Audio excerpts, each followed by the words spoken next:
What's up, guys? It's Casey Lucas with the Lucas Group, and for the spotlight today, we're going to have Johnson County's Player of the Year, Mr. Gavin Dowling. Hi, guys. What's up, dude? Not much, you know? Yeah? Yeah. Is it okay if I call you dude? That's fine. Yeah. I call my kids dude. Yeah. They're your age. Yeah. Right? So I just want to hang with you. So I feel like if I say dude, we're on the same page, right? Yeah, yeah. All right, so I'm super excited to have you today. Thanks for having me. Yeah. It was a pleasure to get to watch you all season. For a lot of you that don't know, I know most of you do, but Gavin was named Johnson County Player of the Year. Played for Greenwood High School, graduating now and going off to play Basketball at Anderson University, about an hour 15 up north. Let's talk about that real quick. I do want to recap the season, but I also want to talk about like your journey coming up with Anderson and how did you get to when did you know Anderson was the right choice for you? It was kind of a long process because, you know, we had a lot of different schools kind of calling in. I think there was one point in time I had like a list of 15 different schools I was talking to. And it was before the season had really even started. And I remember it was just the funniest story. I was at BJ's with my family. We were celebrating a little get together or something. I think it was my uncle's birthday or something. And we're at dinner, and all of a sudden I just got this gut feeling commit, you know, and we had prayed about it a lot. We had looked into, you know, all the other schools and all the checklists of school academics is great. Love the coach, love the team, went on a couple visits, loved the guys, had a really great experience there. And so, you know, it was just boom, boom, boom, boom, boom. And, you know, I kind of always thought I was going to commit kind of early, just kind of to get the pressure of playing the senior year out of the way. It's a lot easier when you know where you want to go already, rather than just, you know, trying to play for, you know, some more approval from some different coaches. And so we were just sitting there, and I told my mom, I was like, I think I'm going to commit to Anderson. And she was like, you know, have you, you know, prayed about this? Have you guys really thought about this? And I was like, you know, yeah. So I left the restaurant, I called them up and heard of a lot of very excited coaches on the other line, and came back in and I announced it, and all my family just started yelling inside the restaurant. So it was a cool experience. Not everybody gets to, you know, commit to a college, and so it's something I'm really grateful that I was able to participate in. Absolutely. Let's go back to the choice in choosing to commit earlier in that season, right? Yeah. I think you hit the nail on the head with had you have not committed yet, I think some players get lost in playing for who's sitting in the stands instead of playing in the moment with their team, right? To win. So I do like that you made that point, because I do think kids need to think about that, because that stress just builds up, and you're worried more about your stats and how you're going to perform for a coach, and not necessarily about what's happening with the team, right? For sure. Yeah, for sure. Everybody just kind of worries about stats. The better stats you get out there, apparently, you know, the better coaches are going to be calling. And, you know, that's typically not actually what happens when college coaches are looking at players. They look, you know, team success. How's your team do? How do they see you as a team player, and how are you going to be able to fit in their program? So, I mean, it's really just about the team. It's not about the individual stats and stuff or accolades. And so, I mean, we had a great season. So, you know, it just really, I know a lot of other guys got looks at. I know some college coaches that are looking at a teammate of mine, Brock and Kate, already, and he was only a sophomore last year.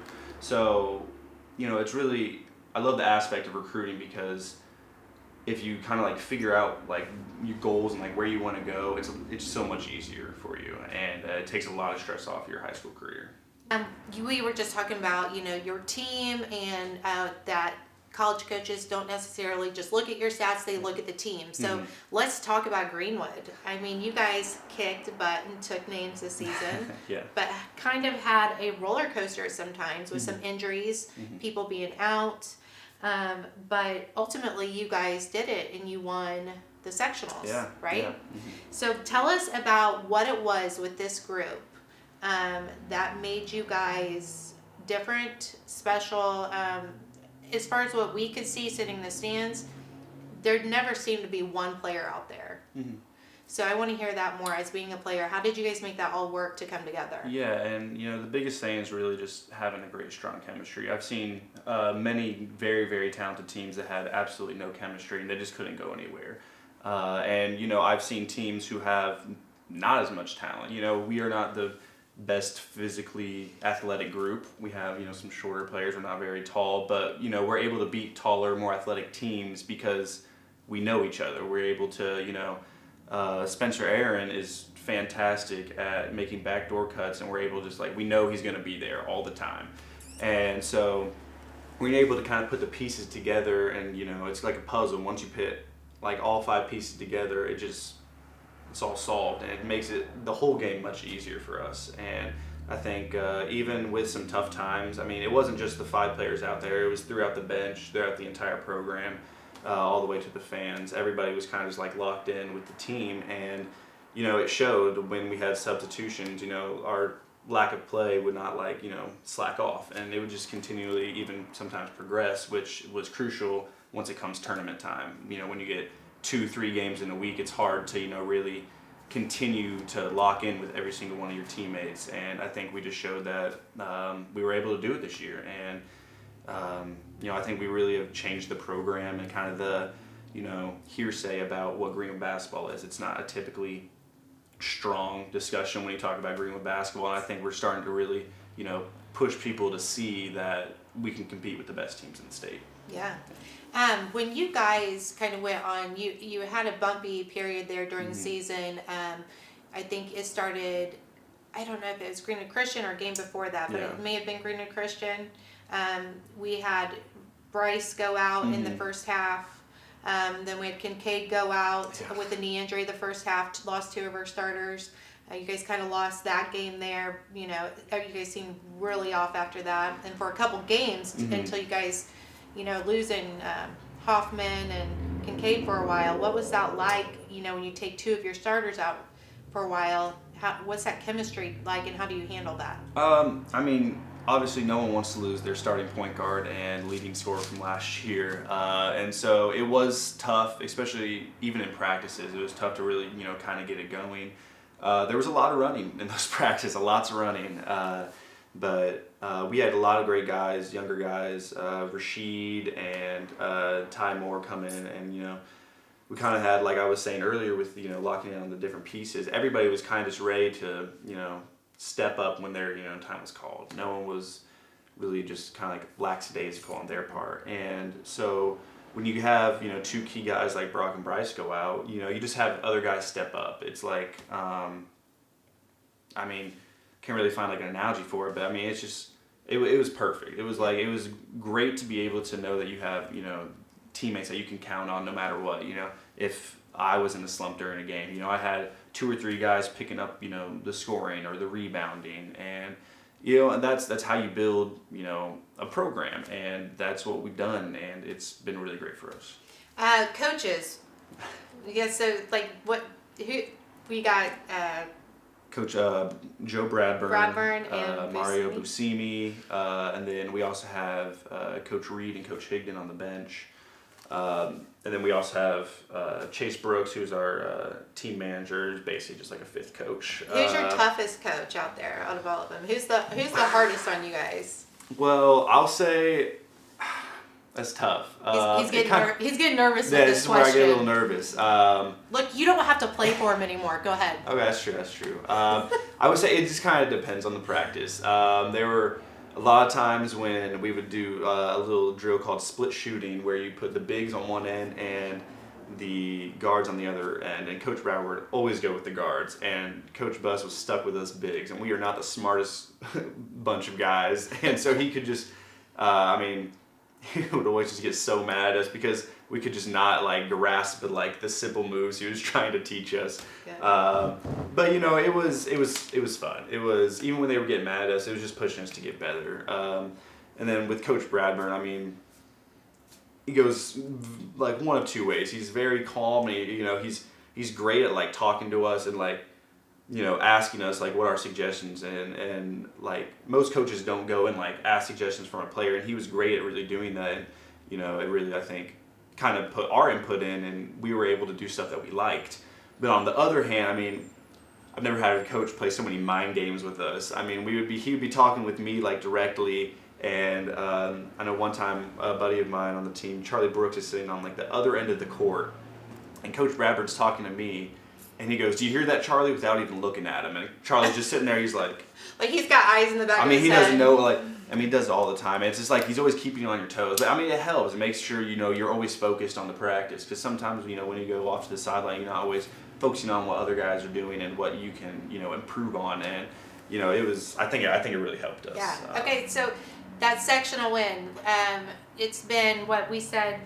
The last time Greenwood's beat Center Grove was 2005, 2006 season. Mm-hmm. What's the talk in the locker room to get you guys to the finals and to win sectionals? I mean, we had come in with a little bit of momentum. We had won 2 games straight against teams that we had played with against Whiteland and Shelbyville, and I mean, our coaches usually have like a scouting plan. They didn't need a scouting plan for Center Grove.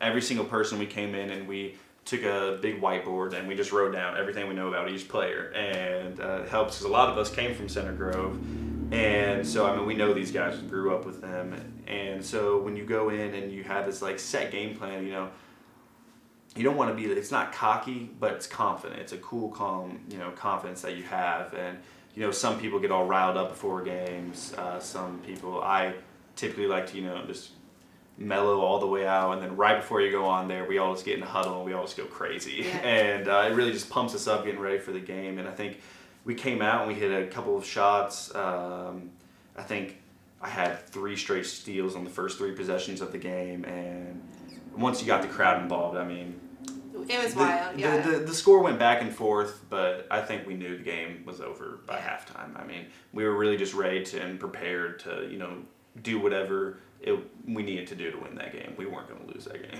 So we cut down the nets, which was awesome. And then tell us about that. What's it like, to win after so many years? Greenwood has not done this, since, what we say? 2002-ish, around that time. Last sectional win, and now you guys are being told this may not happen.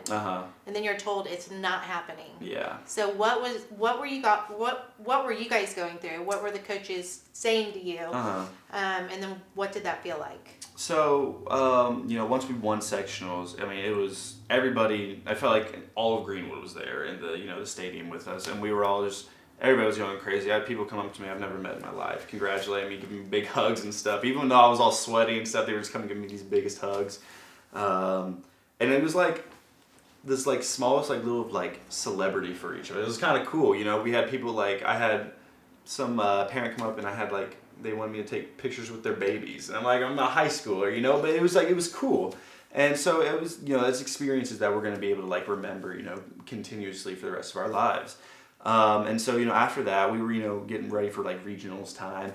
There were a couple of cases of corona in the United States at that point, nothing like it was, now, but, it was very small. We weren't really sure if we were going to be playing or not at regionals. The big thought was, okay, we're going to play. We don't know if we're going to have fans or not. They cut, continuously throughout the week, we had no idea. We just kept practicing we were going to play for no fans. That was our mentality, we wanted to get our hopes up a little bit because, Seymour Gym is the biggest high school gym in the entire world. And so, and I played there. I was part of the Center Grove freshman team.